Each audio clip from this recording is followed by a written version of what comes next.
దాని ద్వారా 20 point programme implementation లో ఎస్సీస్ కందరికి కూడా అసైన్ ల్యాండ్స్ ఇవ్వడము, పక్కా ఇల్లులు కట్టించడము, ఇవన్నీ కూడా కార్యక్రమాలు ఆ రోజులలో ఇందిరాగాంధీ గారే తీసుకోవడం జరిగింది. ఎస్సీ కమ్యూనిటీ మొత్తం కూడా ఇందిరాగాంధీ వైపే చూస్తున్నారు. ఎప్పుడు కూడా కాంగ్రెస్ పార్టీకే ఎస్సీస్ అందరు కూడా ఓట్ చేస్తూ వచ్చినారు అప్పుడు. కానీ ఈ ఆంధ్రప్రదేశ్ రాష్ట్రంలో ఎప్పుడైతే తెలుగుదేశం ప్రభుత్వంలో వచ్చిందో వాళ్ళు కూడా అనుకున్నారు పొలిటికల్లీ మనకు కూడా ఎస్సీ వర్గంలో ఒక వర్గం మాకు కూడా సపోర్ట్ చేయాలని చెప్పి వారు కూడా అనేకమైన ప్రయత్నాలు చేయడం జరిగింది. అంబేద్కర్ గారు ఎప్పుడైతే కాన్స్టిట్యూషన్ పెట్టినారో, ఈ కాన్స్టిట్యూషన్ పెట్టినప్పుడు వారు ప్రత్యేకంగా ఈ హోమోజినస్ ఏదైతే ఇంతకుముందు చాలా మంది మాట్లాడినారో వారు కూడా ఇదే చెప్పినారు. ఎస్సీజీ హోమోజినస్ ఉన్నప్పుడే చాలా మంది పొలిటికల్ పార్టీస్ ఇంకా ఇతర వ్యక్తులు కూడా దీన్ని డివిజివ్ పాలిటిక్స్ చేసి ఎస్సీస్ని స్ప్లిట్ చేసి డివైడ్ చేసి రూల్ చేస్తారని చెప్పి అప్పుడే అంబేద్కర్ గారు అందరినీ కూడా కాషన్ చేయడం జరిగింది. కానీ ఈ వ్యవస్థ నడుచుకుంటూ వచ్చింది. మీరు అందరు చూసినారు, ఇందిరాగాంధీ గారు ఎప్పుడు కూడా కాంగ్రెస్ పార్టీ ఏదైతే ఎస్సీస్ అందరు కూడా కాంగ్రెస్ పార్టీ వైపే చూస్తూ ఉన్నారు. మనందరికీ తెలిసిన విషయమే, మొన్న సుప్రీంకోర్టు డిసిషన్ ఏదైతే తీర్మానం ఇచ్చిందో ఆ తీర్మానం ప్రకారంగా ప్రత్యేకంగా ఏదైతే అంశాలు ఉన్నాయో దాంట్లో ఈ కొన్ని అంశాలు చెప్పే అవసరం ఉంది అధ్యక్ష.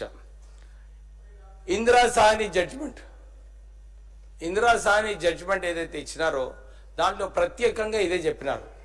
ఎస్సీస్కి ఈ బ్యాక్వర్డ్నెస్ ఏదైతే ఉందో బ్యాక్వర్డ్ క్లాస్ రిజర్వేషన్స్ అంశం పైన మాట్లాడేటప్పుడు బ్యాక్వర్డ్ క్లాసెస్లో మనము ఈ బ్యాక్వర్డ్నెస్ కేవలము ఎకనామిక్ డేటా పైన చేయాలని చెప్పి వారు ఆ నిర్ణయం తీసుకోవడం జరిగింది ఆ జడ్జిమెంట్లో. కానీ ఎస్సీస్కి ఇది వర్తించదు. ఎందుకంటే 3000 సంవత్సరాల నుంచి కుల వివక్ష ఉన్నందువలన ఎస్సీస్కి మనం ఎకనామిక్ డేటా చూసుకోకుండా మనం చేయాలని చెప్పి అప్పుడు జడ్జిమెంట్ ఇవ్వడం జరిగింది. జస్టిస్ జీవన్ రెడ్డి గారు ఆ జడ్జిమెంట్లో మాట్లాడుతూ ప్రత్యేకంగా ఇదే చెప్పినారు. Dr. Justice Jeevan Reddy observed that a class for meriting reservations must be both backward and inadequately represented in the services under the state. In the Nagaraj Supra, this court held that backwardness must be based on objective standards, whereas inadequacy of representation must actually exist. The court held that the state must submit quantifiable data, please note, quantifiable data to prove backwardness and inadequacy of representation. In Indira Sahni case again, the court held that the requirement of social and educational backwardness cannot be applied to scheduled castes and scheduled tribes because they are already being affected by caste discrimination. Another observation which the Indira Sahni judgment made was the observations do not exempt the state from having to justify the decision of subclassifying within the scheduled castes and scheduled tribes for the purposes of reservations. The basis of subclassification is that few of the castes or groups within the class are more backward. Thus, though the state is not required to collect quantifiable data to prove backwardness of the entire class of scheduled castes and tribes, it is required to collect data to prove inter se backwardness within the class, where it seeks to make a subclassification within the class. So, Supreme Court decision very clear ga cheptundi Adhyaksha, that quantifiable data to prove interdependence is very important ani.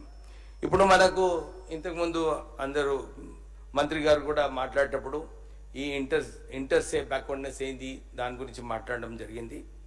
చాలామంది బయట కూడా అప్పుడు ఈ వర్గీకరణ గురించి మాట్లాడేటప్పుడు మాలల పైన చాలా అపోహలు స్పష్టించారు. ఎందుకంటే నేను కూడా కొద్దిగా డేటా తీసుకున్నాను 2016 నుంచి 2014 వరకు. ఎందుకంటే చాలామంది ఎంపిరికల్ డేటా గురించి ఏదైతే ఉందో, మా ఒపీనియన్లో ఎంపిరికల్ డేటా ఈజ్ జాబ్స్లో, ఎడ్యుకేషన్ అడ్మిషన్స్లో, గవర్నమెంట్ బెనిఫిషరీస్ ఎంతమంది ఉన్నారు ఏంది అని చెప్పి ఆ డేటా చెప్పడం జరిగింది. కొందరు బయట పోయి తప్పుడు ప్రచారాలు చేశారు.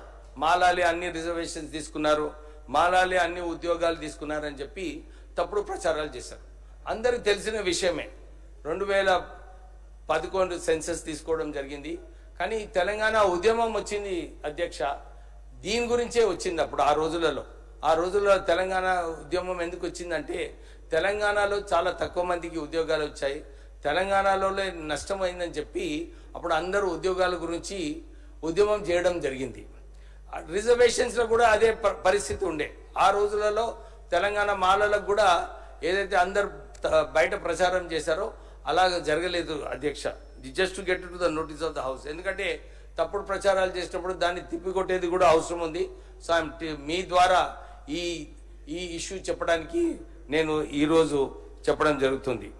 అంతేగాక ఇప్పుడు 2016 నుంచి 2024 వరకు ఏదైతే డాటా మేము సేకరించినామో, జాబ్స్లలో మాదిగలకు 66,522 ఉద్యోగాలు వస్తే మాలలకు కేవలము 48,388 ఉద్యోగాలు వచ్చాయి అధ్యక్ష.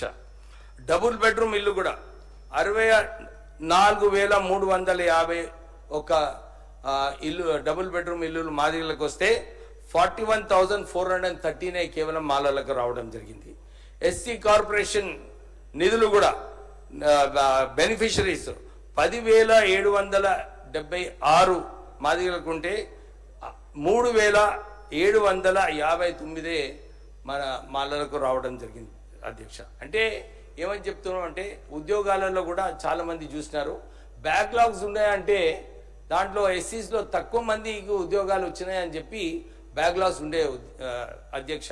సో మాలలు ఎక్కువ ఉద్యోగాలు తీసుకున్నారు, ఎక్కువ బెనిఫిట్స్ వచ్చినాయని చెప్పి అదంతా తప్పుడు ప్రచారం అని చెప్పి మళ్ళొకసారి ఏదైతే మేధావులు అప్పుడు మాట్లాడినారో దాని గురించి చెప్పడం జరుగుతుంది.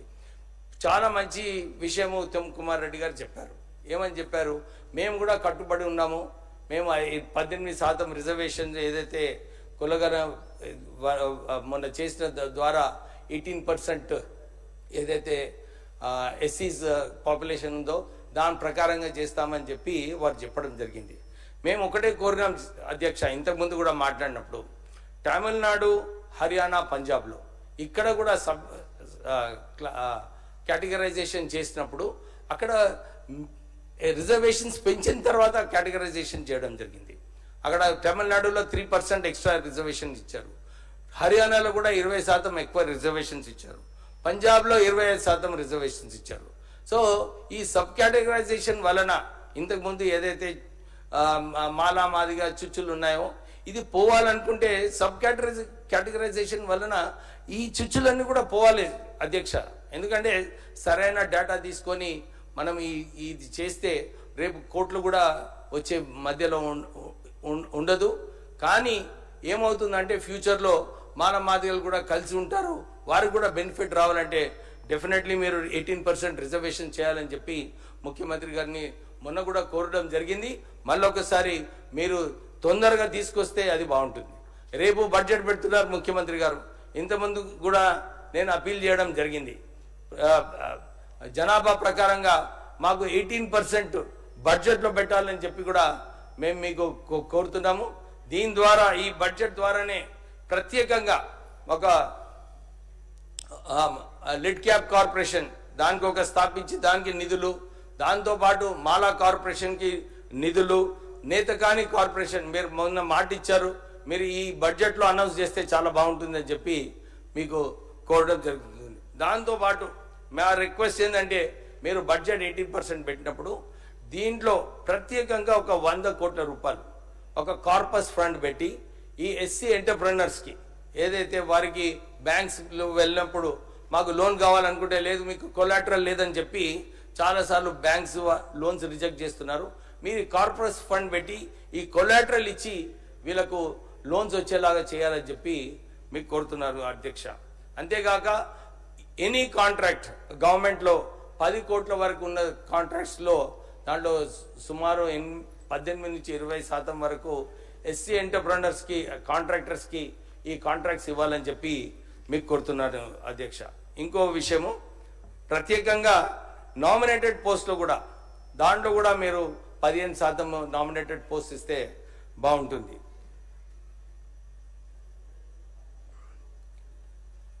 పొలిటికలీ మీరు ఏదైతే ఇంతకుముందు మన మీటింగ్లో చెప్పారో ఈ సబ్ కేటగరైజేషన్ ఏదైతే ఉందో నిజంగా మళ్ళీ ఒకసారి ఈ పాలిటిక్స్లో కేంద్రంలో కూడా చేసే అవసరం ఉంది అధ్యక్ష.